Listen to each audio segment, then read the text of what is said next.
The United States has imposed entry bans on 5 European officials, accusing them of aiding efforts to censor American speech on the internet, a step that has provoked strong backlash across Europe and strained ties with key allies. The Trump administration announced the restrictions, which U.S. Secretary of State Marco Rubio publicly confirmed on Tuesday. The Sky News reporter referenced civilizational erasure, which is a term that has been used by both the White House and the State Department.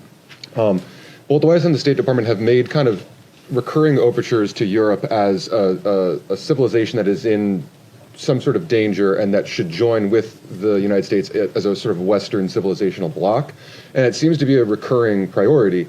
However, with the release of the National Security Strategy, many European leaders, leader of Germany, members of the EU, of the European Parliament, have found it totally unacceptable or offensive or question the allyship of the United States with the rhetoric that was used. So I just wonder if the United States is correct in that these policies like mass migration will lead to civilizational erasure. Is it possible to save European civilization if the governments simply don't want to be saved? How has this alliance long been described? As the Western alliance, right? What is it and it's not just me saying, you go to these NATO meetings, you meet with people, what they will tell you is our shared history, our shared legacy, our shared values, our shared priorities. That's what they talk about as the reason for this alliance. Well, if you erase your shared history, your shared culture, your shared ideology, your shared priorities, your shared principles, then you just have a straight up defense agreement. That's all you have. So what I'm trying to point to, and what we've tried to point to, is very simple. That is, at the bedrock and at the cornerstone of our relationship, for example, with Europe, is the fact that we do have a shared culture, a shared civilization, a shared experience, and shared values and principles on things like human rights, on freedom, on liberty, on democracy, on all sorts of on the rights of the individual, on all these sorts of things that we in this nation are the inheritors of in many cases, because many of these ideas that led to the founding of our country found their genesis in some of these places in the Western Alliance. If you take that away, if that's wiped out because for whatever reason it's no longer a priority, I do think it puts a strain and threatens the alliance in the long term and in the big picture.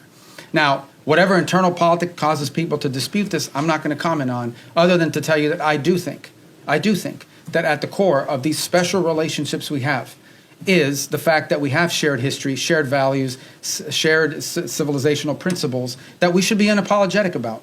This is a nation that was founded on Western principles, like liberty, the value of and the right of the individual, the right of self-governance. These are all Western values. Now, others may have adopted it in different parts of the world, but they emanate from Western history. And it's something that we should be apologetic about. Why would we be apologetic about it? Anyone who doesn't recognize, for example, that many of the features of our system of government find their root in Roman and Greek history is a fool. It's just not true. And so I think that we need to understand and embrace that, not negate it. And I think that's what we're pointing to here, is that we are concerned that particularly in parts of Western Europe, those things that underpin our alliance and our tie to them could be under threat in the long term. And by the way, there are leaders in those countries that recognize that as well. Some say it openly, some say it privately. In the eastern and southern part of Europe, they're much more open about it. Nonetheless, it is a factor that needs to be addressed. Among those hit by the ban is EU official Thierry Breton, who has previously sparred publicly with Elon Musk over content moderation and online free speech, including in the run-up to the U.S. election. Rubio said the 5 Europeans had pushed U.S. tech firms to silence viewpoints they opposed, condemning it as an unacceptable form of extraterritorial censorship. The travel bans were imposed under a U.S. visa policy introduced in May that allows Washington to deny entry to foreign nationals it deems responsible for censoring speech protected under American law. Our visa system, who you allow to visit your country, should reflect the national interest. We said that from the very beginning. It was one of the directives that we got from the president. It's one of the things he ran on. And so our visa process basically is, and there are some times we'll deny people visas because of activities they've undertaken overseas. Other times it's people that have visas but are in the United States doing things that run counter to our national interest. And the law gives us the right, and in fact, I would argue the obligation, to remove people like that from our country. And we're going to continue to do it.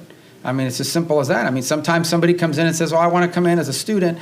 They're here as a student, and then once they're here, they're involved in nefarious activity. We're going to remove them from the country. But they're here as a researcher. Maybe they're here as I don't want to say journalists because you guys will get upset, but it could be anything. These are visitors to the country. A visa is a visitor. It's not a right. By the way, we deny visas every day all over the world. People will go to an embassy, they'll sit for an interview, and the consular officer will deny them a visa because of something that came up in their record, because of something that came up in their interview, whatever it may be. So if you have the power to deny someone a visa before they get one, you most certainly have the power to revoke it once they get one and then do something they shouldn't be doing. So there's a variety of reasons why visas are denied, but all of them are because it implicates our national interest or national security in some way. The European Commission, which oversees digital policy across the EU, condemned the U.S. visa bans as unjustified measures and warned it could respond with its own steps if needed.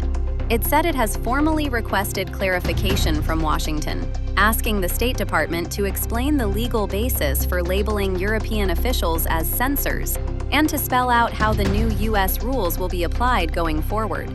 European officials argue their digital rules do not amount to censorship, saying they are intended to improve safety, ensure fair competition, and increase accountability on major online platforms.